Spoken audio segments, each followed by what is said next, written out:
누가복음 24장 46절부터 48절까지의 말씀 보겠습니다. 또 이르시되 이같이 그리스도가 고난을 받고 제3일에 죽은 자 가운데서 살아날 것과 또 그의 이름으로 죄 사함을 받게 하는 회개가 예루살렘에서 시작하여 모든 족속에게 전파될 것이 기록되었으니 너희는 이 모든 일의 증인이라. 아멘. 예수님이 부활하셔서 제자들 앞에 나타나셨습니다. 그래서 그들에게 성경을 풀어서 성경에 내가 고난받고 죽임당한 후에 다시 3일 만에 살아나야 될 것이 이렇게 기록되어 있지 않느냐 하면서 모세의 글과 시편과 선지자의 글을 통해서 말씀을 하시죠. 그러면서 제자들에게 너희가 증인이다. 메시아가 와서 죽고 3일 만에 부활할 것, 이것의 증인이요. 또 회개가 일어날 것에 대한 증인이다. 이렇게 말씀하고 계시죠. 메시아가 와서 부활할 것과 또 회개가 일어날 것에 대한 증인이다. 이것을 증거해라. 이렇게 말씀하시죠. 실제로 예루살렘에서 오순절날 성령을 받은 이후에 이들이 증거합니다. 너희가 죽인 예수 하나님이 살리셨다. 우리가 이 일의 증인이다. 베드로가 이렇게 설교하잖아요. 그러면서 어찌할꼬 하는 사람들에게 회개해라. 회개하면 생명길이 열린다. 이 회개의 외침을 통해서 그곳에 모였던 유대인들 3,000명이 회개함으로 죄사함을 받고 성령을 받는 그 역사가 사도행전 2장에 나오지 않습니까? 이게 복음이에요. 복음이에요. 이 복음을 모두 다 갖고 계십니까? 이 복음으로 인해서 기뻐합니까? 이 복음이 우리 안에 있는 거죠. 이 복음. 요즘 그 코로나 바이러스 때문에 정말 전 세계적으로 번져 있죠. 팬데믹이라고 얘기하고 있죠. 네. 그래서 전 세계가 지금 확진자가 한 120만 명이 넘는다 그래요. 그리고 이것으로 인해서 사망한 사람이 10만 명 이상이 되고 있습니다. 전 세계 215나라에서 이 코로나 바이러스 때문에 감염이 돼서 몸살을 앓고 있어요. 우리나라는 이제 좀 통제가 점차 이렇게 되어가고 있어서 많이 진정이 된 것 같고 또 좀 이렇게 느슨해졌죠? 많이 익숙해졌죠? 마스크 쓰고 다니는 것도 아주 익숙하고 당연한 것처럼 생각이 되고 오히려 마스크 안 쓴 사람이 이상하게 보일 정도로 이 생활이 적응이 됐고 익숙해졌어요. 그리고 아무 이상 없는데 이런 생각이 들지만 지금도 병원의 중환자실에서는 이 코로나 바이러스에 감염이 돼서 죽어가고 있는 사람들이 있어요. 음압병실에 들어가서 홀로 이 코로나 바이러스하고 사투하고 있는 사람들이 있어요. 생사를 왔다 갔다 하고 있죠. 그래서 우리나라도 120명 이상이 죽었고요. 미국에서는 엊그제 하루 만에 2,000명 이상이 죽었다고 해요. 그 사람들은 지금 생사를 왔다 갔다 하고 있어요. 이 사람들에게 가장 기쁜 소식이 무엇입니까? 그것은 다른 게 아니에요. 그 사람들한테 돈을 갖다 줘도 소용이 없어요. 그 사람들에게 명예를 갖다 줘도 소용이 없어요. 오직 코로나 바이러스를 치료할 수 있는 치료제가 나왔다. 이것만 맞으면 된다. 이 소식이 그들에게는 가장 기쁜 소식인 거예요. 빅뉴스인 거예요. 그것밖에 없는 거예요. 그거는 무엇과도 바꿀 수 없는 거예요. 그들에게는 이게 가장 큰 뉴스예요.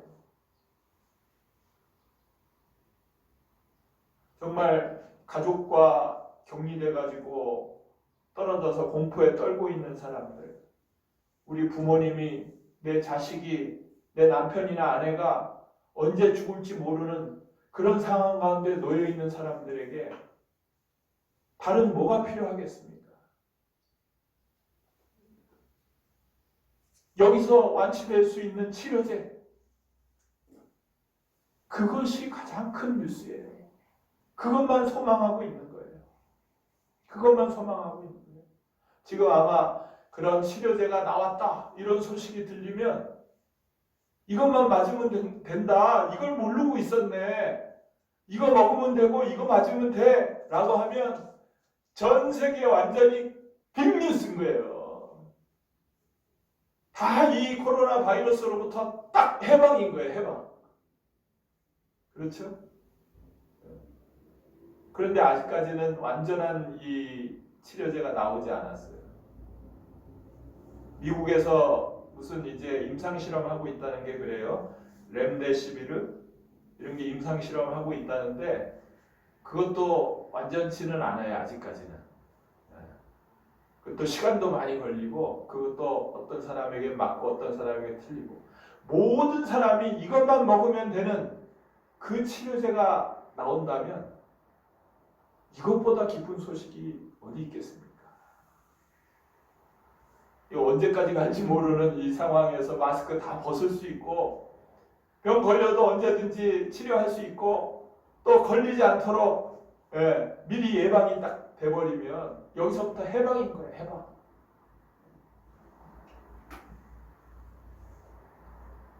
사실은 우리에게 그리스도인들은 복음을 가진 사람들 아닙니까? 기쁜 소식을 가진 사람들. 아니, 코로나 바이러스에서 이 치료제가 나와서 살아났다 해도, 완치됐다 해도 거기서 해방된 거지, 또 언제든지 사고로 죽을 수 있어요. 교통사고로 죽을 수도 있고요. 뭐가 위에서 떨어져가지고 죽을 수도 있고요. 또 어떤 암에 걸리고 질병에 걸려서 죽을 수도 있고요. 결국은 또 죽음에 직면하게 돼요. 그 치료제가 모든 걸 해결하는 건 아니에요. 단지 그 바이러스에서 해방된 거지 모든 걸 해방된 게 아니에요. 그런데 우리 그리스도인들이 갖고 있는 이 복음, 이것은 어떤 문제로부터도 해방되는 완전한 치료제인 줄 믿습니다. 코로나 바이러스뿐만 아니라, 어떤 사고로 인한 것뿐만 아니라, 어떤 질병으로 인한 것뿐만 아니라 모든 것으로부터, 죽어도 죽는 게 아니고 다시 사는 부활이, 영원한 생명이 있는 복음이, 이게 우리가 그리스도인들이 갖고 있는 복음인 줄 믿습니다. 놀랍죠? 이 복음을, 이 영생을 주신 거예요. 영원한 생명이 있는 거예요. 이 복음을 누리고 사는 사람들이 그리스도인들 아닙니까? 죽음도 두렵지 않은 사람들. 그래서 초대교회 공동체는요, 이 복음을 딱 가지니까 죽음이 두렵지 않은 거예요. 야, 너희 그 예수 믿는다는 소리 하지 마. 너 예수가 부활했다는 소리 하지 마. 죽일 거야. 라고 얘기하는데 죽음을 두려워하지 않아요. 죽음을 두려워하지 않고 예수 믿는 공동체 안에 딱 들어오는 거예요. 그 공동체에 들어온다는 건 자신의 생명을 내놓는 일인데도 죽음이 두렵지 않으니까, 그리고 기꺼이 순교하는 거예요. 그들에게는 더 이상 죽음이 문제가 되지 않아요. 영원한 생명이 있기 때문에, 육체의 죽음 이후에 영원한 생명이 있다는 것이 너무나 분명하기 때문에 죽음이 문제가 되지 않는 그런 사람들인 거예요. 그런데 현대 우리 그리스도인들 어떻습니까? 나도 예수 믿어. 나도 교회 다녀. 나도 그리스도인이야. 이렇게 얘기하지만 과연 이 복음을 누리고 살고 있습니까? 복음이라는 것은 영생인데 이 영생을 누리고 살고 있습니까? 그래서 정말 그 기쁨으로 살아가고 있습니까? 어떠세요? 아니 뭐 성경에 그렇게 써 있잖아요. 교리상으로 예수님 믿으면 영생 얻은 거예요. 우리 교회에서 그렇게 가르쳤잖아요. 우리가 교사가 돼서 가르치기도 하고 우리가 학생일 때 그렇게 배우기도 하고 그 당연히 영생 얻은 거 아니에요? 나 영생 있어요? 이렇게 얘기하지만 지금 실제로 그런가 물어보는 거예요. 실제로 내 마음에 그 영생을 누리는 기쁨, 영생을 가진 그 기쁨을 가지고 살아가고 있습니까? 이거 묻는 거예요. 아니 실제로 그러지 못하다 보니까 말은 그렇게 하는데 실제로 그렇게 살지 못하다 보니까 불신자들이요 예수 믿는 사람들 보고 야 내가 볼 때 너 아니야. 너나 세상 사람 안 믿는 사람이나 믿는 사람이나 다를 게 뭐가 있어? 똑같이 살면서 믿는 사람들이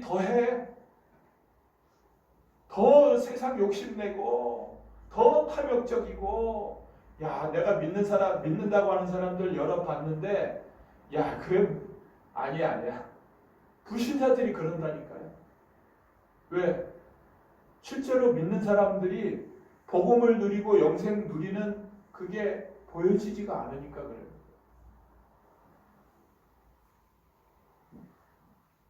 아니, 믿지 않는 사람들이 뭐 그런 거는 둘째치고 교회에 있는 우리들이 볼 때도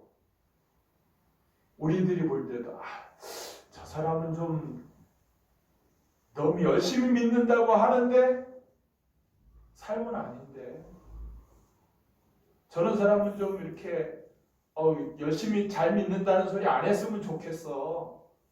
맨날 그냥 자기 욕심내고 교회 안에서도 자기 말 안 들어주면 삐지고 목소리 내고 자기를 드러내려고 하고 안 믿는다고 했으면 더 좋겠어. 이런 모습 보게 되고 다른 사람 둘째치고 내 모습을 볼 때 내가 정말 이 복음을 누리는 사람 맞나? 나를 볼 때 이게 나도 이게 정말 나한테 영생이 있나? 이게 헷갈리고 흔들리는 거예요. 어떤 때 그런 것 같기도 하고. 그러다 보니까 교회에 있을 때는 잘 믿는 사람인데 직장 가면 정말 그 영생을 누리는 기쁨 이게 나오질 않는 거예요. 나도 똑같이 세상에 욕심내고 있는 거예요. 집에 가면 집에서 또 똑같이 화내고 그러고 있는 거예요. 교회와 직장과 집에서의 모습이 다 다른 거예요. 영생을 누린 사람이라면 그럴 수 없을 텐데 예수님이 내 안에 있는 사람이라면 그럴 수 없을 텐데 그러는 거예요. 그러니까 뭔가 좀 믿는다고 나는 교리상으로 듣고 알고 있기 때문에 성경에 그렇게 써있기 때문에 당연하지 이렇게 얘기하면서도 뭔가 찜찜한 거예요. 스스로도. 그러니까 이게 신천지나 구원파나 이런 사람들의 딱 밥이에요, 밥. 접근해서 잘 믿어요. 나 열심히 잘 믿어요. 그런데 이런 거 누리고 있어요? 구원 언제 받았어요? 몇 마디 딱 하면 솔직히 내가 잘 믿는다고는 하는데 이런 부분은 사실 안 돼요. 이렇게 하면서 다 끌려가는 거예요. 오히려 신천지나 이런 데 끌려가는 사람들이 신앙이 전혀 없는 사람들이 아니에요. 나름대로 교회에서 열심히 해보고 하는데 겉으로는 열심히 한다고 하는데 그 속에는 해결되지 않은 이런 문제. 이게 뭐지? 믿어도 이것까지는 완전히 되는 거 아닌가 봐 라고 하고 있다가 신천지가 접근해서 그 문제도 해결받아야 된다라고 하니까 맞네? 그래, 교회에서 이런 거 해결된 사람 보지 못하겠는데 이 사람들은 해결된다고 하니까 그걸 끌려가는 거예요. 그렇게 끌려가는 거예요. 이게 현대 교회의 상당수의 모습이니까, 네? 몇몇의 모습이 아니고 상당수의 모습이 되다 보니까 만만한 거예요, 신천지가 볼 때는.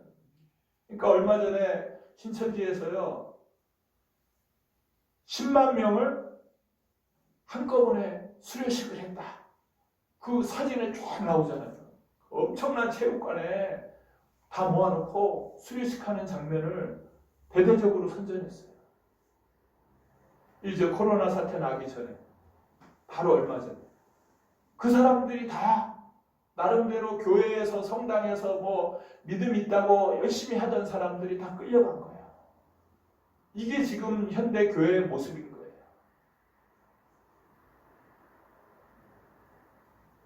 왜 이런 일이 생겼습니까? 왜? 초대교회와는 다른 모습인 거예요, 지금.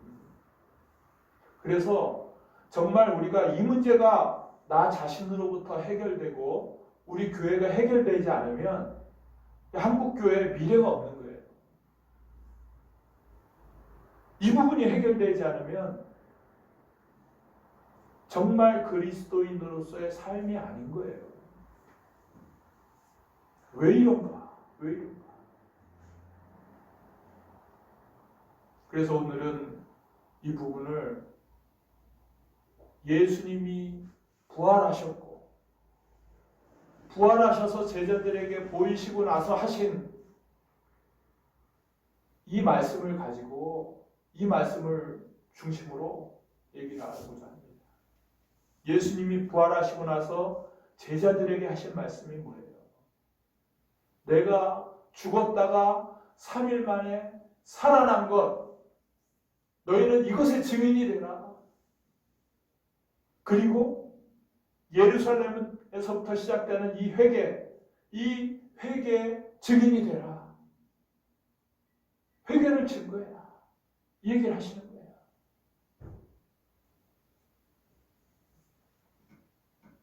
예수님도요, 처음 이렇게 사역을 시작할 때 마가복음 1장 15절에서요. 때가 찼고 하나님의 나라가 이르렀으니 너희가 회개하고 복음을 믿어라. 이제 때가 됐다. 하나님 나라 가까이 왔다. 그러니 이제 회개하고 복음을 믿으라고. 그냥 믿는 게 아니고 회개하고 믿으라는 거예요. 회개해야 믿을 수 있다는 거예요. 회개해야.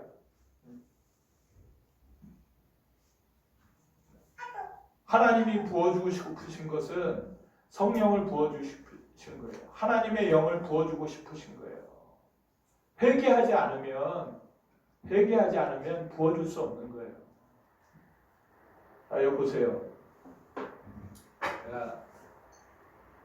컵에 지금 이 커피가 아니고요. 찌꺼기들이 들어가 있어요. 찌꺼기들이 들어가 있어요. 이게 우리의 모습이에요. 하나님은 여기다가 깨끗한 성령을 부어주고 싶으신 거예요. 그러니까 회개하라는 거예요.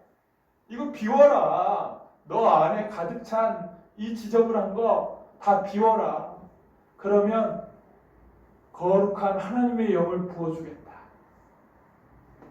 그런데 이 회개가 되지 않으면요, 사람들은 이걸 버리지 않고 그냥 받으려고 해요. 이걸 버리지 않고 받으려고 해요. 그러면 어떻게 돼요? 여기다가 그냥 성령을 받는다고 받으면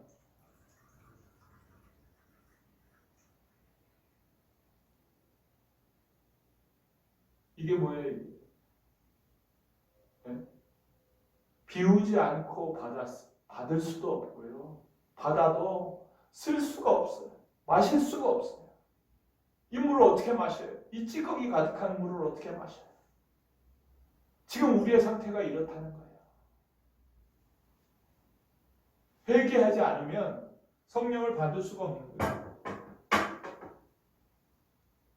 그런데 이런 상태를 가지고 나 예수 믿는다고. 우리가 하나님을 떠난 사람들의 모습은요, 예레미야 2장 13절의 말씀처럼 하나님을 떠난 죄인인 거예요. 그리고 세상이 가득한 죄인인 거예요.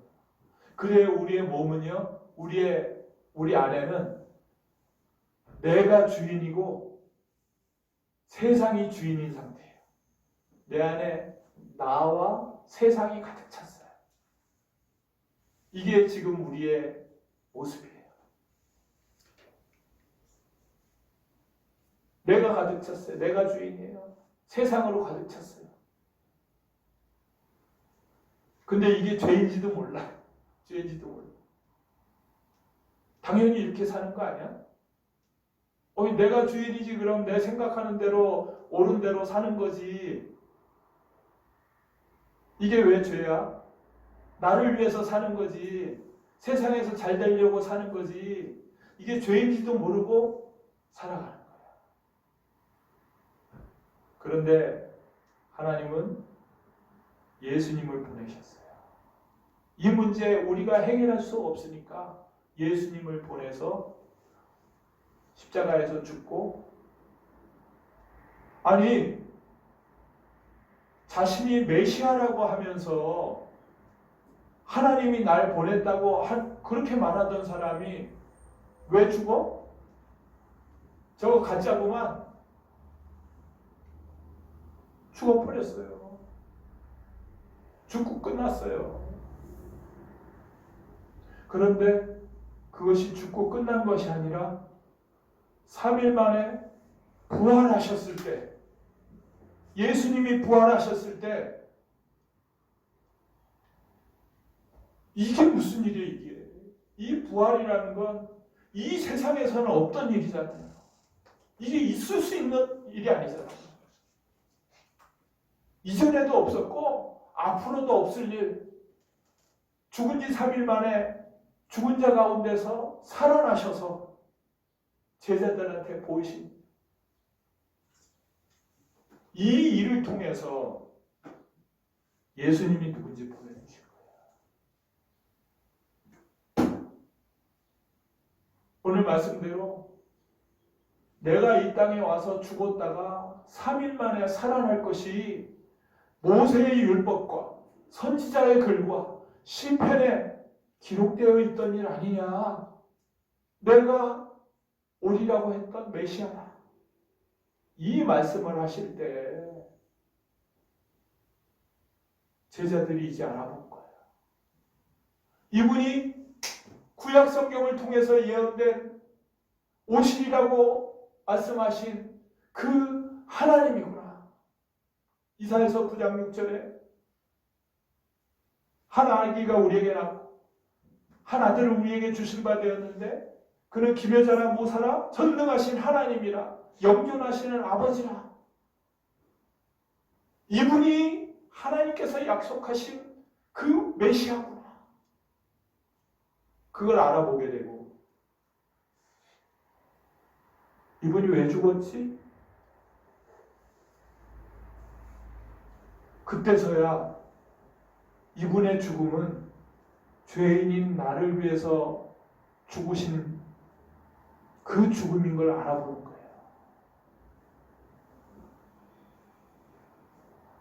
나의 죄를 대신해서 제사를 지낼 때 흠없는 어린 양을 잡아다가 그 피를 흘리고 제단에 제물로 드리는 그것을 행했던 것이 바로 이 예수님이 죽으실 것을 말씀하셨던 거구나. 내 죄 때문에 죽으실 예수님을 얘기했던 거구나. 그래서 이사야서에서 그는 끌려가는 어린 양과 같이, 순한 양과 같이 그런 표현을 썼던 것이구나. 부활로 이분이 누군지, 이분이 성자 하나님인 것을 보고 바라보는 십자가는 하나님 아들이 죽은 십자가예요. 이분의 흘린 피는 보배로운 피인 거예요. 나의 죄를 대신해서 죽으신 그 십자가인 거예요.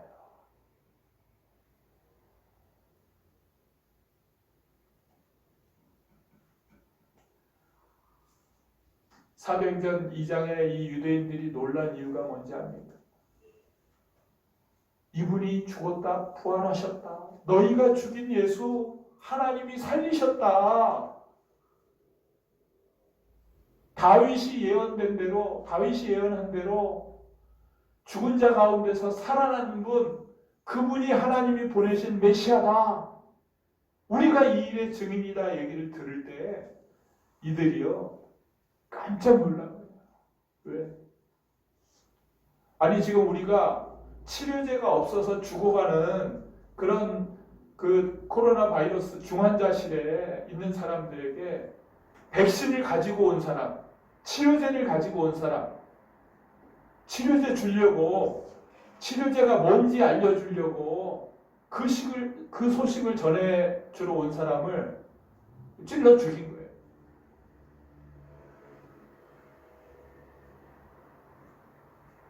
거예요. 이 사람이 얘기를 하는데 안 믿고 찔러 죽인 거예요. 예수님이 이 땅에 오셔서 너희가 이 세상에서 벗어날 길, 포로된 데서 벗어날 길, 죄와 사망에서 벗어날 길을 알려주겠다고 오신 이 예수님을 찔러 죽인 거예요. 그의 말을 무시한 거예요. 이게 말이 되는 소리입니까? 이제 예수님이요 죽은 자 가운데서 부활하심으로 이 예수님이 하나님의 아들인 것을 보여주신 거예요. 로마서 1장 4절에 성결의 영으로는 죽은 자들 가운데서 부활하심으로 하나님의 아들로, 능력으로 하나님의 아들로 선포되셨으니 이분이 누군지 보여주신 거예요. 그리고 뭐 하라고요? 회개해라. 회개해라. 무슨 말이에요? 내 안에 지금 내가 주인 돼서 세상을 주인 삼아서 살고 있는 죄성으로 가득 찬 너, 내가 너에게 들어갈 테니 내가 주인 된 죄, 세상을 주인 삼은 죄를 버리고 회개하고 예수님을 모셔드리라는 거야. 그러면 살 수 있다는 거야. 그러면 살 수 있다는 거야. 예수님이 내 안에 들어오시면, 이분이 누구예요? 이분이 하나님이시잖아요. 이분을 내 안에 모셔드리면 내가 염려할 게 뭐가 있습니까? 하나님이 내 안에 들어오셨는데. 아멘? 이분이 내 안에 들어오시면 근심 걱정할 게 뭐가 있습니까? 이분이 내 안에 들어오시면 두려워할 게 뭐가 있습니까? 무엇이 이분보다 크겠어요? 하나님이 내 안에 들어오셨는데. 그 내 안에 들어오시겠다는 거예요, 하나님.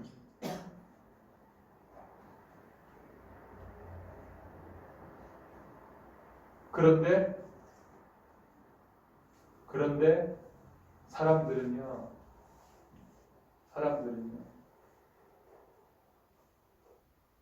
지금 내가 주인되고 세상이 주인된 이 상태를 그대로 놔두고 알겠습니다, 믿겠습니다, 부어주세요. 부어주세요. 아니, 네 안에 있는 거 버려야 부어줄 수 있어. 부어주세요. 그리고 내가 가진 그대로 내가 주인 되고 세상을 주인 삼은 거 그대로 놔두고 예수님, 나 예수님 믿어요. 예수님 내 안에 들어오셨어요. 그러고 살고 있는 거예요.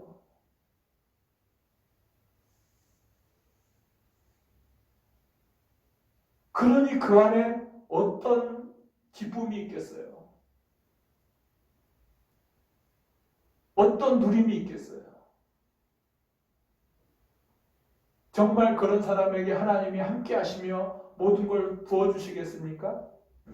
그럴 수 없는 거죠. 그러니까 예수 믿는다고 하면서도 늘 염려하고 두려워할 수밖에 없고요. 세상 사람들과 별반 다르게 살 수밖에 없는 거예요. 하나님이 들어오시려면 내가 주인 된 것, 세상을 주인 삼은 것, 이걸 완전히 버리라는 거예요. 그런데 이렇게 보면 우리 이제 투자를 할 때도요. 이게 100% 맞다 그러면 전 재산을 끌어다가 다 투자를 해도 아깝지 않잖아요. 예, 이게 100배의 수익을 얻을 것이라는 게 확실하면 전 재산을 투자해놓고 기뻐하잖아요. 와, 이게 100배가 되는구나 기뻐하잖아요. 그런데 이게 대부분의 사람은요, 이게 확실하지 않으면 어떻게 하는지 아세요? 분산 투자. 분산 투자. 확실치 않아요. 이게 혹시 아니면 어떡하지 하고 절반은 넣어놓고 절반은 내가 갖고 있어. 이런 것처럼 내가 주인 된 거, 세상을 주인 삼은 거 조금 남겨놓고 예수님 들어오세요. 이렇게 하는 거예요. 완전히 비우지 않는 거야. 완전히 비우지 않고 예수님 들어오시라고 그러는 거예요. 아까 봤잖아요. 네? 완전히 비우지 않고 예수님 들어오세요 했을 때 결과가 어떻게 되는지. 하나님은 거룩하시기 때문에 죄와 함께 하실 수 없는 분이에요. 들어오실 수 없는 분이에요. 여전히 죄 가운데 예수님 들어오실 수 없는 분이에요. 그러니까 예수님과 함께하는 걸 누릴 수가 없는 거예요. 또 하나는요, 제가 지금 분산투자형이고 두 번째는 뭐냐면 조변석계형. 아침에 탁 투자했다가 이거 불안한데 이거 어떡하지? 저녁이 되면 다시 또 싹 빼는 거예요. 그리고 또 생각해보니까 그냥 투자 한번 놔둘 걸. 그리고 아침에 대해서 또 다시 투자하는 거예요. 저녁이 되면 또 빼는 거예요. 계속 마음이 예수님한테 전부 다 맡깁니다 했다가 이게 세상에서 이게 돈 없이 명예 없이 내가 살 수 있겠어? 그러면 그리고 돈을 빼고 내가 주인 되고 세상을 주인 삼는 거예요.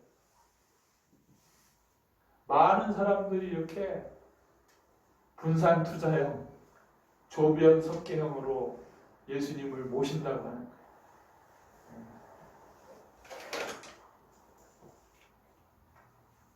이건 뭐예요? 예수님이 정말 하나님이시고 그분이 내 안에 들어오셨을 때 영생을 얻는다는 것을 사실은 안 믿는 거예요. 사실은 안 믿는 거예요. 왜 안 믿습니까? 예수님이 하나님이라는 사실이 안 믿어져요. 듣기는 들었어요. 잘 알아요. 모르는 게 어디 있어요. 지식적으로는 잘 알아요. 머리에서 왔다 갔다 하는 거예요. 그러니까 세상하고 딱 부딪히면 겁내서 다 내놓는 거예요.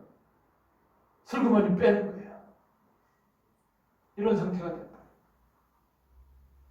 그래서 예수님이 정말 하나님이라는 사실이 성령으로 비춰져야 돼요.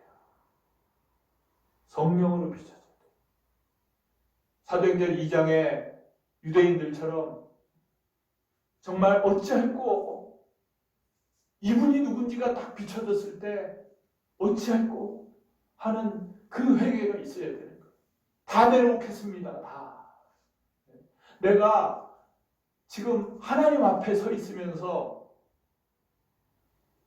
내가 주인 돼서 살았던 것이 얼마나 큰 죄인지가 알아져야 되는 거예요.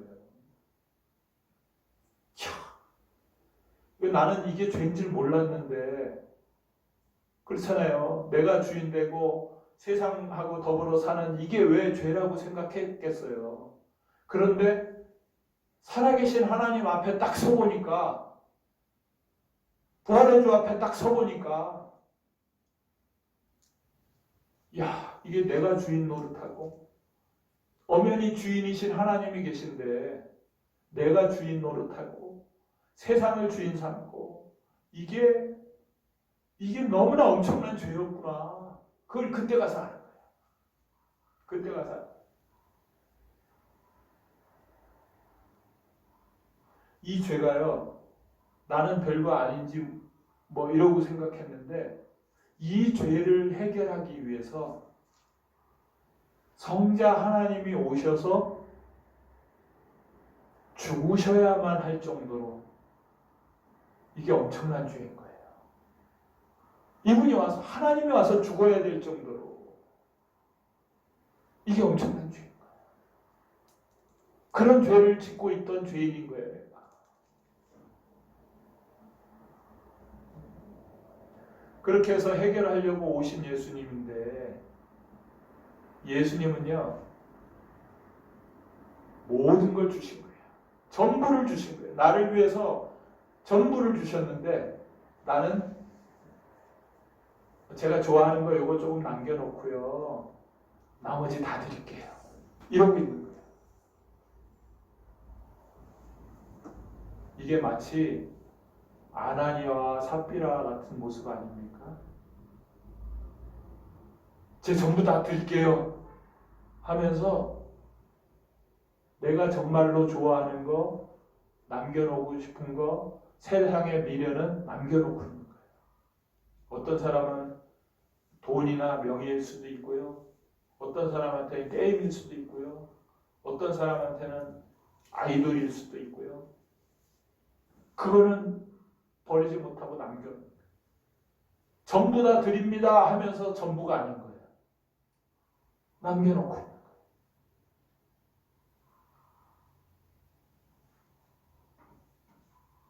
그럴 때 예수님의 심정이 어떻겠습니까? 나는 나의 전부를 줬는데 내가 너 안에 들어가고 싶은데, 그거잖아요. 예수님의 마음은. 데살로니가전서 5장 10절처럼 내가 네 마음 안에 들어가서 너와 함께 살고 싶은데 전부를 내놓지 않는 거예요. 찌꺼기를 그대로 갖고 있는 거예요. 그러면서 예수님 들어오라고 그러고 있는 거예요. 그러니까 예수님이 보실 때는 나는 너가 모든 걸 내려놓지 않으면 못 들어가 말씀하고 계신 거예요. 계시록 3장 19절 20절 한번 볼까요? 라오디게아 교회에 예수 말씀하고 계신 거예요. 라오디게아 교회가 나 이제 부유해요. 나는 다른 거 필요 없어요. 잘 살고 있어요. 이러고 있는 거예요. 그러니까 예수님 뭐라고 그러는지 아세요? 네가 차든지 덮든지 해라. 미지근해서 내가 입에서 토해버리겠다. 필요 없다고 그러는데, 네. 그래서 라오디게아예요. 19절 무릇 내가 사랑하는 자를 책망하여 징계하노니 그러므로 내가 열심을 내라 회개해라. 볼지어다 내가 문 밖에 서서 두드리노니 누구든지 내 음성을 듣고 문을 열면 내가 그에게로 들어가 그와 더불어 먹고 그는 나와 더불어 먹으리라. 뭐라고 그래요? 나 이제 살만해요. 살만해요. 그러면서 내 안에 정말 내놓아야 될 걸 내놓지 않고 회개하라는 거예요. 다 끄집어내라. 그래야 내가 들어갈 수 있다고 그러는 거예요. 회개해라. 다 끄집어내라. 그래야 들어갈 수 있다는 거예요. 그러니까 우리 교회가 정말 교회는 많고 교인들은 많지만 정말 예수님이 내 안에 들어와서 사시는 그 기쁨, 그분과의 그 삶의 누림, 그래서 그것 때문에 예수님이 나의 전부입니다 라고 누리지 못하는 이유, 회개하지 않기 때문에, 완전히 끄집어내지 않기 때문에 그래요. 이건요 처음에 받아들일 때만 얘기하는 게 아니에요. 처음에 예수님을 영접할 때 나 영접했어요. 그 전에 언제 영접했어요. 이때만 얘기하는 게 아니에요. 계속해서 이분과의 삶을 누리기 위해서는 내 안에 내가 주인 되고 세상을 주인 삼은 게 있으면 안 되는 거예요. 회개해야 되는 거예요. 회개해야 예수님이 내 안에서 마음껏 역사하시는 거예요. 쓰고 싶으신데, 함께하고 싶으신데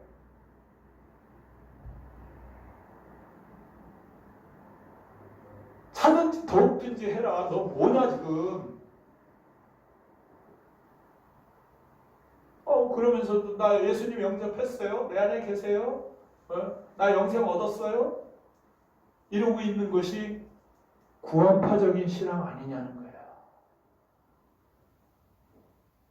여전히 네 안에 있는 내가 주인 된 것, 그리고 세상을 주인 사는 것,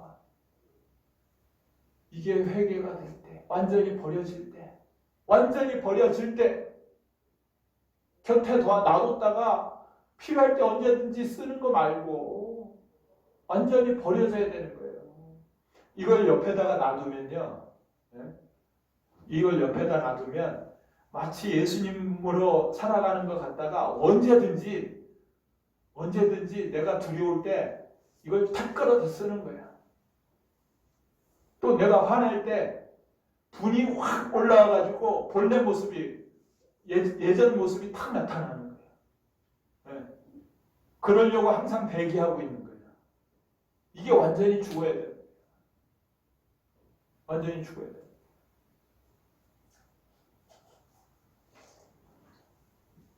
그래서 예수님이 누구신가?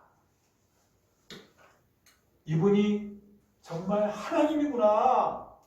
이게 성령으로 비춰지지 않으면 예수님 하나님이지 라고 지식적으로 얘기하다 보면 평생을 가도 진정한 회개를 하지 못하는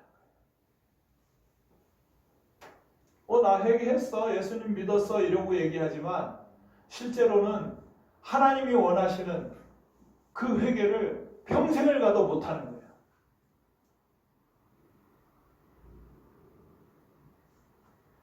여러분은 정말로 하나님이 원하시는 회개가 되었습니까? 그래서 내 안에 나와 내 안에 있던 세상이 완전히 죽었습니까? 그래서 주님이 나와 내 안에서 완전히 살고 계시는 이 기쁨 때문에 이것이 전부로 살고 계십니까? 이건 주고 싶으신 건데 이건 대충 넘어가고 교회에서 일하고 봉사하고 그러면 천국 못 들어가는 거예요. 교회에서도요, 잘하고 계시네요. 인정합니다. 칭찬합니다. 이건 사기예요, 사기. 정말 그 사람이 회개해서 내가 주인 된 것, 세상이 주인 삼은 것, 이거 완전히 버렸고 죽었는지 그걸 확인해 줘야 되는데, 그건 대충 넘어가고 잘합니다, 칭찬합니다 이러고 있는 건 사기예요. 천국 못 들어가게 하는 거예요. 그래서 우리가 반복해서 예수님이 하나님의 아들입니다, 예수님 부활하셨습니다, 이걸 반복해 주는 것이 안전한 거예요. 언제든지 내가요 다 된 것 같지만 스물스물 올라오는 내가 주인 된 것, 세상을 주인 삼은 것, 이게 완전히 끊어질 때까지,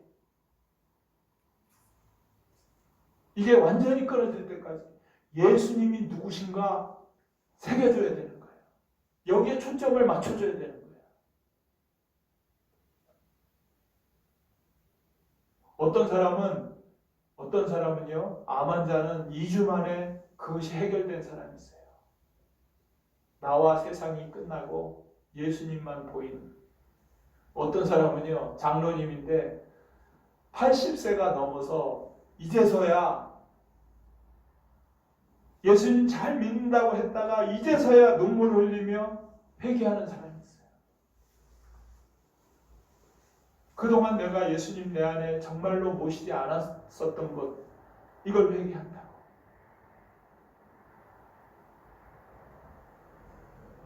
이게요, 믿어지는 것 같으면서도, 믿은 것 같으면서도 정말 내 안에서 완전히 죽고 버려져야 돼요. 예수님으로만 가득해야 돼요.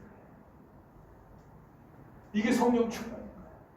예수님으로만 내 안에 가득하고, 그 전에 좋게 보이던 내가 주인 돼서 나를 뽐내고 나를 드러내기 원했고 세상의 것을 가지는 것을 원했고, 이게 배설물과 같이 여겨져야 되는 거예요. 여전히 여기에 연연하고 있다면 이건 온전히 예수님을 주인으로 모신 게 아닐 수 있는 거예요.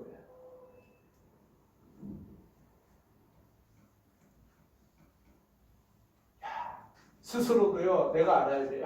내가 주인인 게 버려졌구나. 세상을 주인 삼았던 것이 버려졌구나. 내 스스로 알아야 돼. 정말 복음이 내 안에 비춰졌을 때 세상에 어떤 문제가 아니야. 그걸 뛰어넘고 날아갈 듯이 기쁜, 이게 복음이죠. 이게 나에게 기쁜 소식이죠. 모든 게 해결된 거죠. 예수님의 부활을 통해서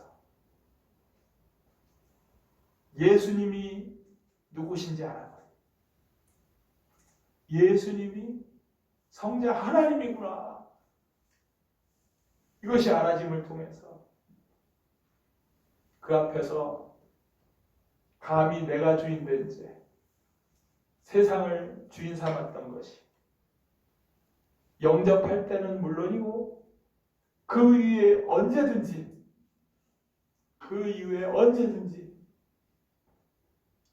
그건 나랑 상관없는 사람입니다. 그 옛사람은 죽었습니다. 나는 오직 주님과 함께 사는 새 피조물입니다. 고백하며 주님 앞에 나아갈 때, 온전한 회개가 이루어져서 나아갈 때, 이거 끝이에요. 이거 하나예요. 이거 하나면 끝이에요. 나머지는 아멘 그리고 순종하면 되는 거예요. 많이 알아야 되는 거 아니에요. 그렇잖아요. 많이 알아야 되는 거 아니에요. 예수님이 누군지 알고 내 안에 내가 죽고 세상이 죽고 예수님으로 가득한 거, 이거 하나예요. 이거 하나예요.